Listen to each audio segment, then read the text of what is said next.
하나님 말씀 봅니다. 디모데후서 4장 7절부터 8절까지 보겠습니다.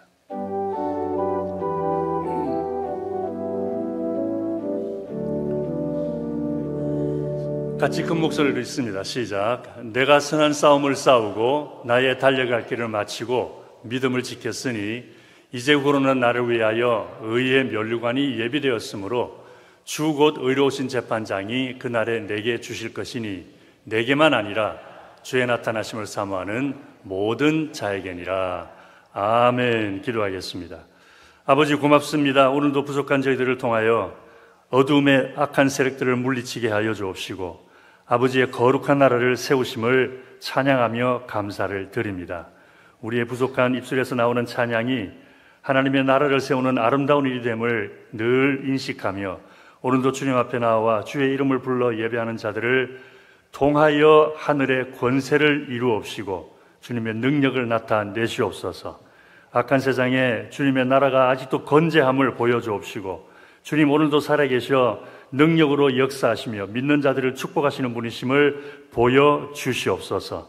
아버지의 영광을 나타내심으로 우리의 삶이 헛되지 않음을 알게 하여 주옵시고 오늘도 주님을 따라가는 일에 힘들고 어려운 모든 일들 아버지께서 해결하여 주셔서 주를 믿는 자들이 누리는 하나님의 복을 누리게 하여 주시옵소서.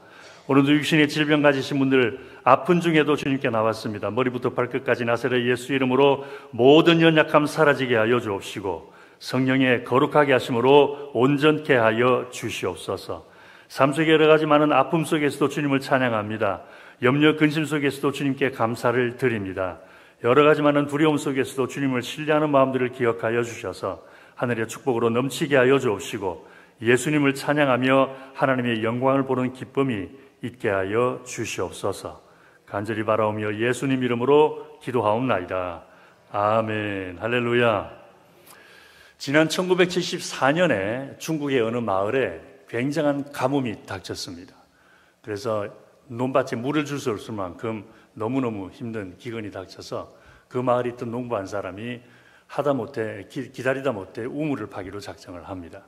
그래서 마을 남쪽에 있는 곳에서 자리를 잡고 땅을 파내려가기 시작하는데 무려 닷새 동안을 계속 파다가 15m까지 내려갔는데도 물은 나오질 않습니다. 그런데 물은 나오지 않고 기괴한 것을 한 가지 발견을 합니다. 진흙으로 만든 사람의 얼굴만 있는 동상을 발견을 합니다. 그 깊은 땅 속에. 그래서 아무래도 좀 심각한 것 같아서 정부 측에 알렸습니다. 그랬더니 정부 측에서 고고학자들을 파견을 해서 그 지역에 조사를 하도록 했는데 놀랍게도 그 땅 속에 진흙으로 만든 군인들, 말, 전차, 기갑병들이 나옵니다. 그 그림 보신 분 계시죠? 안 계시나요? 보시면 계실 것입니다. 하도 유명하게 그 사건이기 때문에 많이들 보셨을 것입니다. 그것을 가리켜서 테라코타 군대라고 하는데 이 테라코타라고 하는 말은 이태리 말로 구운 흙이라는 뜻이라고 합니다. 그런데 그게 어마어마하게도 8,000명의 군인들, 완전 무장을 한 8,000명의 군인들이 줄을 지어 서 있었고 다 진흙으로 만든 것들이죠. 그리고 130개의 전차, 말이 끄는 전투용 전차가 있었고 말은 670필이 있었다고 합니다.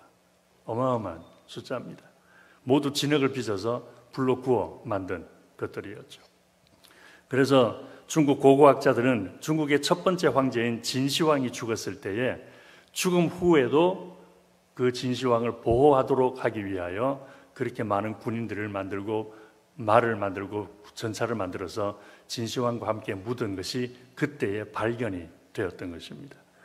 그랬으니 그 당시 진시황의 권세와 부귀가 얼마나 대단했었는지는 짐작해 볼 수가 있습니다. 그런데 옛날 황제 또는 왕들이 자기들을 위하여 또 자기들의 업적을 이렇게 기념하기 위하여 무언가를 만들어 놓는 일들은 한편으로는 인생이 얼마나 헛되다라는 것을 또한 보여주기도 합니다. 역설적이죠.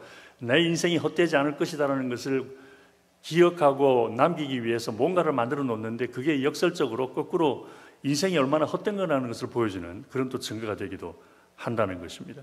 아무리 권세와 부귀가 대단했던 사람이라고 해도 죽고 나면 남는 것이 아무것도 없기 때문에 그렇습니다. 그래서 비록 진시황이 그렇게 어마어마한 테라코타 군인들로 자기의 무덤을 장식을 했지만 결국 뭐만 남았습니까?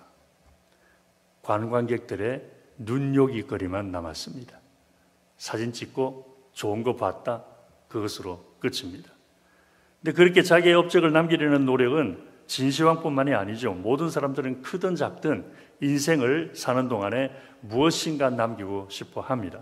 그래서 어떤 사람들은 동상을 만들어 세우기도 하고 어떤 사람들은 자기 이름으로 큰 멋진 건물을 세워놓기도 합니다.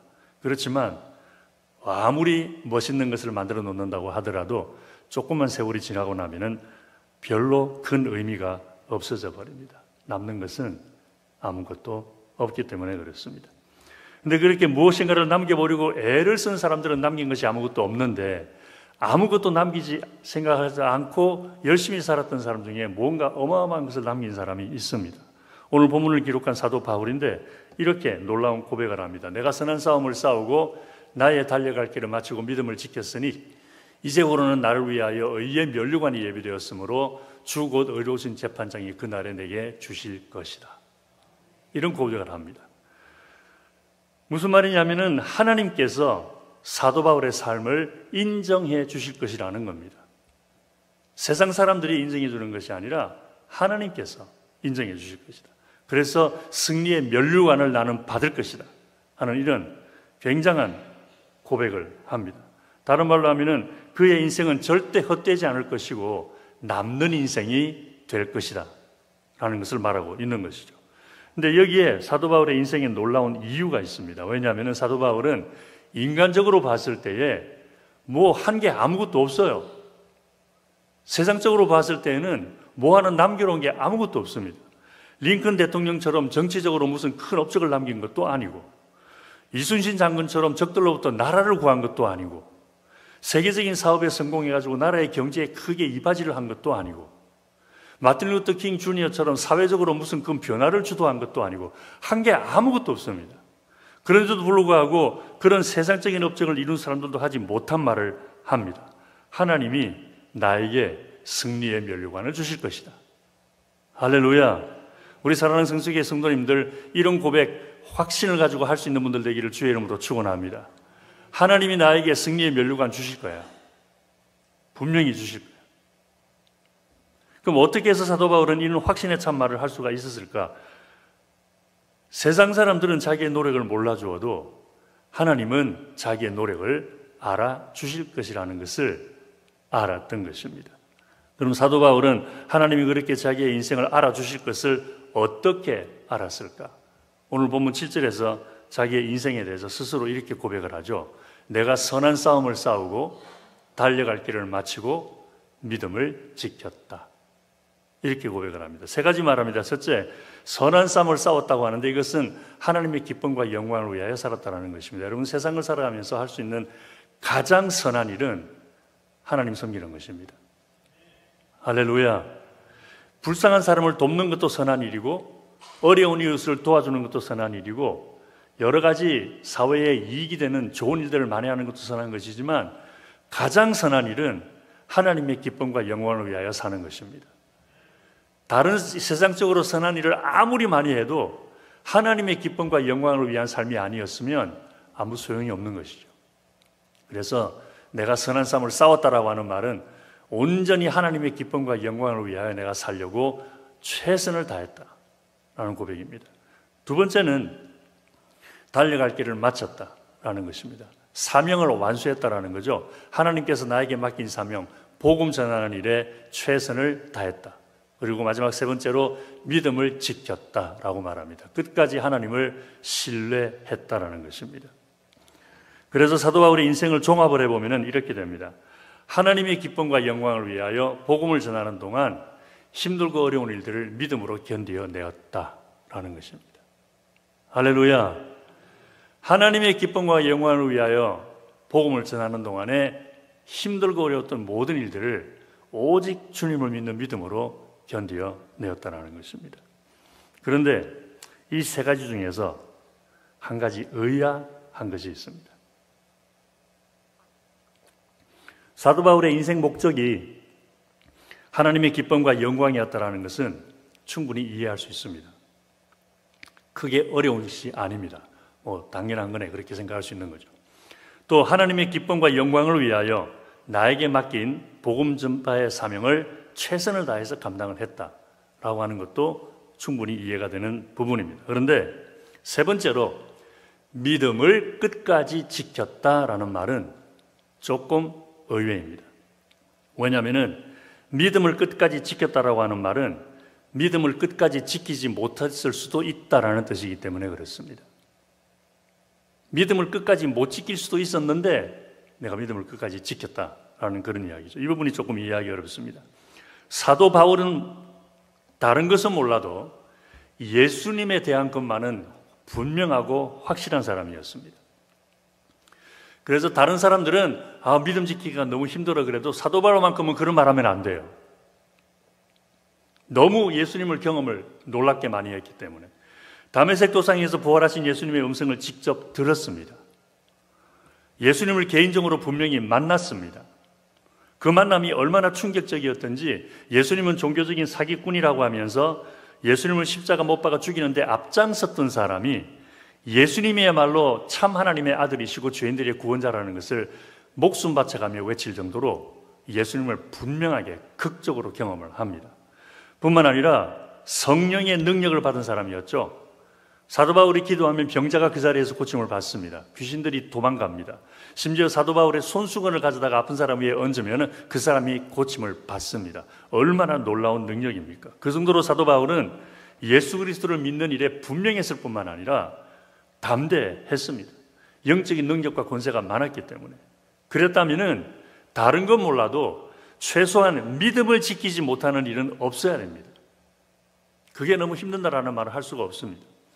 하나님의 은혜와 능력을 그 정도로 많이 경험한 사람이라면 믿음 지키는 일은 언급할 필요도 없이 당연한 일이 되었어야 됐습니다. 그런데 왜 사도 바울은 믿음을 끝까지 지킨 것이 무슨 큰 공을 세우기라 한 것처럼 그렇게 말을 한 것일까? 왜냐하면 사도 바울이 아무리 은혜를 많이 받았다고 해도 인생을 사는 동안 겪는 고난은 믿음을 지키기 어려울 정도로 심했기 때문에 그렇습니다. 아무리 믿음이 좋은 사람이라고 해도. 오래전에 조윤기 목사님도 그런 말씀하시는 것을 들었습니다. 내가 하나님을 위해서 평생을 이렇게 청춘을 바쳤는데 만약에 하나님이 안 계시면 어떡하지 하는 그런 무서운 생각이 가끔씩 든다고 하는 그런 말씀. 빌리 그레이엄 목사님도 그와 비슷한 말씀을 하십니다. 아무리 믿음이 좋고 하나님을 아무리 많이 경험한다고 하더라도 인생을 사는 동안 겪는 어려움이 다가올 때에는 문득 그런 의심이 드는 것은 어쩔 수 없는 현실입니다. 그래서 사도 바울도 아무리 능력이 많았다고 해도 그 역시 사람이었습니다. 복음을 전하라고 지치고 피곤하고 허기지고 헐벗을 때에는 실망도 되었습니다. 아무리 복음을 외쳐도 믿으려고 하는 사람보다 믿지 않는 사람들이 더 많고 복음 외치는 것을 고맙게 여기고 감사하게 여기고 수고한다고 이렇게 한마디 칭찬을 해주는 사람보다는 복음 전한다고 따라다니면서 해치려고 그러고 핍박을 하고 돌아다니면서 저 사람 거짓말쟁이라고 오해를 퍼뜨리는 비난하는 사람들이 더 많은 것을 바라보면서 마음의 낙담도 되었을 것입니다. 병자가 고침을 받습니다. 귀신이 도망갑니다. 그리고 그런 것을 볼 때는 힘이 막 납니다. 그러나 자기를 해치려고 달려드는 사람들을 볼 때는 내가 왜 이 고생을 해야 하지라는 생각에 쓸쓸하고 외롭기도 했을 것입니다. 감옥에 갇히고 구타를 당하고 파산을 당할 때에는 하나님이 과연 나와 함께 하시는 건가라는 의심도 들었을 것입니다. 그렇지만 그럼에도 불구하고 사도 바울은 믿음을 붙잡았습니다. 고개를 흔들면서 마음속에 찾아오는 어두움의 생각들을 떨쳐버리면서 아니야, 그래도 하나님은 살아계셔. 그래도 하나님은 나와 함께 하셔. 그래도 하나님은 합력하여 복이 되게 하실 거야. 그래도 하나님은 내 기도를 들으실 거야. 그러면서 믿음을 다잡으면서 견디어 내었다라는 것입니다. 그래서 하나님의 함께 하심이 느껴지지 않을 때라도 함께 하심을 믿었습니다. 하나님 보호하심이 보이지 않아도 보호하심을 신뢰합니다. 이렇게 힘들게 복음을 전해봐야 무슨 소용이 있는가 싶을 때에도 용기를 내어 복음을 외칩니다. 사랑하는 성수교회 성도님들, 이 모습을 본받게 되기를 주의 이름으로 축원합니다. 우리가 살아가는 지금 오늘 우리의 삶도 하나님의 함께 하심이 보이지 않는 경우가 있습니다. 주님이 나를 진짜 축복하시는가 의심될 때가 있습니다. 내가 주님 위해서 이렇게 교회 열심히 봉사해봐야 뭐해. 앞에 서서 열심히 하는데 돌아오는 소리는 비난과 비판밖에 없고, 잘한다 칭찬해주는 사람보다는 이거 못한다 저거 못한다는 소리만 들릴 때에는 다 그만 때려치우고 싶은 생각도 듭니다. 그런 때에 믿음을 붙잡는 것이 믿음의 용기인 줄로 믿습니다. 근데 그런 사도 바울은 그런 악조건 속에서도 믿음을 지켰는데 그 이유를 생각해 보면 몇 가지 살펴볼 수 있습니다. 첫째, 성령께서 함께 하셨으니까. 힘을 주시고 능력을 주셨으니까. 두 번째, 바울을 해치려는 사람들도 있었지만은 바울에게 힘이 되고 용기가 되고 위로가 되는 사람들도 있었으니까. 그래서 로마서 맨 마지막 장에 보면은 사도 바울의 힘줬던 이름들을 일일이 다 열거하면서 그 사람들에게 안부를 전해달라는 그런 인사를 하는 것도 있습니다. 성령이 함께 하셨으니까, 그리고 함께 힘이 되고 도움이 되고 위로가 되는 사람들이 있었으니까 그렇게 믿음을 지켰을 수도 있었겠습니다만은, 또 다른 이유를 한 가지를 생각해 보면 어쩌면 바울은 인생에 남는 것이라고는 하나님 섬기는 것밖에 없다는 것을 알았기 때문이었을 것입니다. 할렐루야. 인생에 남는 것은 하나님 섬기는 것밖에 없다. 사도 바울은 예수 그리스도를 인격적으로 만나기 전에 세상의 부경화를 나름대로 많이 누려본 사람이었습니다. 유대 사회에서 알아주는 가말리엘이라고 하는 유명한 학자 밑에서 율법을 공부를 합니다. 요즘 말로 하면 하버드에서 공부를 합니다. 그래서 학문적인 지식이 많았고 학문적인 지식이 많은 사람이라고 인정받고 칭찬해주는 소리를 많이 들으면서 살았습니다. 유대교의 권세 있는 학파였던 바리새파 사람으로서 종교적인 권세를 누려보았습니다. 바리새파 사람들이 입는 특유의 옷을 입고 밖에 나가면 사람들이 다 인사를 하고 길을 비켜주고 상자를 내어주는 그런 대접을 받았습니다. 그래서 세상에서 나름대로 인정받고 존경받는 세상의 부귀와 권세를 누려보는 그런 즐거움이 있었습니다. 그런데 예수 그리스도를 만나고 난 후에는 그 모든 것이 아무 쓸모없는 것임을 알게 됩니다. 그리고 오직 하나, 하나님 섬기는 것만이 가장 중요하다라는 것을 깨닫습니다. 할렐루야. 심지어 생명보다 귀하다는 것을 알게 됩니다. 그래서 사도행전 20장 24절에서는 복음을 전하는 일이라면은 나의 생명을 조금도 귀한 것으로 여기지 않는다라고 말까지 할 정도였습니다. 그렇기 때문에 사도 바울은 그렇게 믿음을 지키기 어려운 때에도 믿음을 지킬 수 있었던 것이죠. 물론 성령이 함께해 주셨고 힘과 용기를 주는 사람들도 있었지만 그런 깨달음이 없었더라면, 하나님 섬기는 것만이 남는다라는 그런 깨달음이 없었더라면 아무리 성령이 도와주시고 사람들이 위로를 해주고 힘을 주어도 하지 않았을 것이죠. 그 깨달음이 있었기 때문에 성령의 도움을 받을 수가 있었고 사람들이 힘주고 용기 주는 것이 자기에게 도움이 될 수가 있었던 것입니다. 그런데 사도 바울은 그렇게 믿음을 지키는 자기 인생에 대해서 이런 고백을 합니다. 나의 나 된 것은 하나님의 은혜로다. 할렐루야.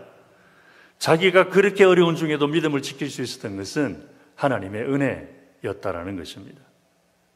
먼저 하나님의 기쁨과 영광을 위하여 사는 것만이 남는 인생이다라는 것을 하나님께서 가르쳐 주셨습니다.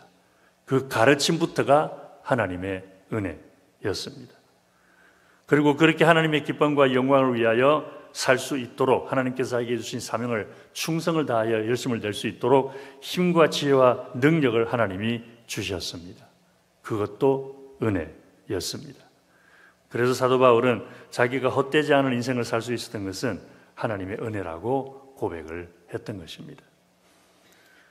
사업을 하는 사람들 중에 남는 장사라는 말이 있죠.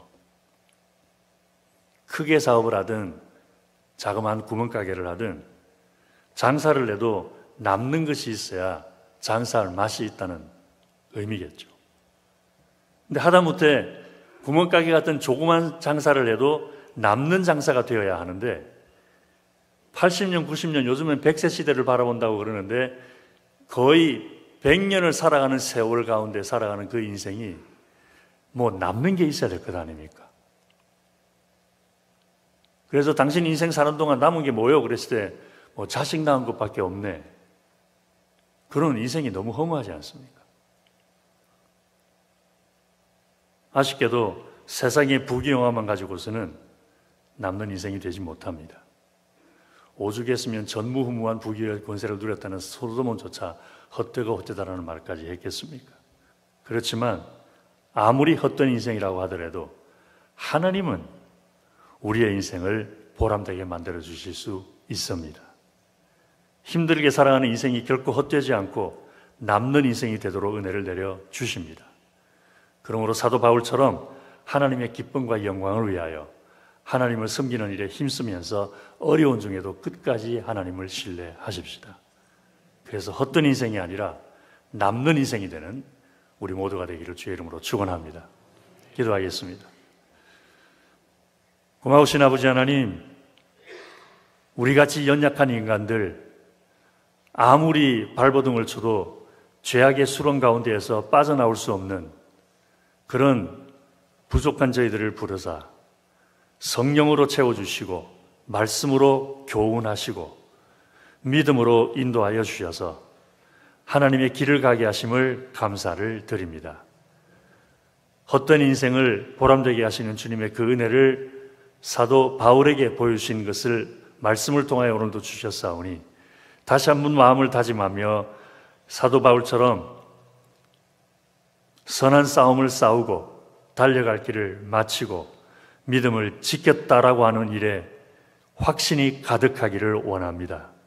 성령님 함께하여 주셔서 그렇게 살아가게 하여 주옵시고 주의 은혜로 면류관을 나도 받아 쓸 것이라는 담대한 믿음의 확신이 있게 하여 주시옵소서. 간절히 바라오며 예수님 이름으로 기도하옵나이다. 아멘.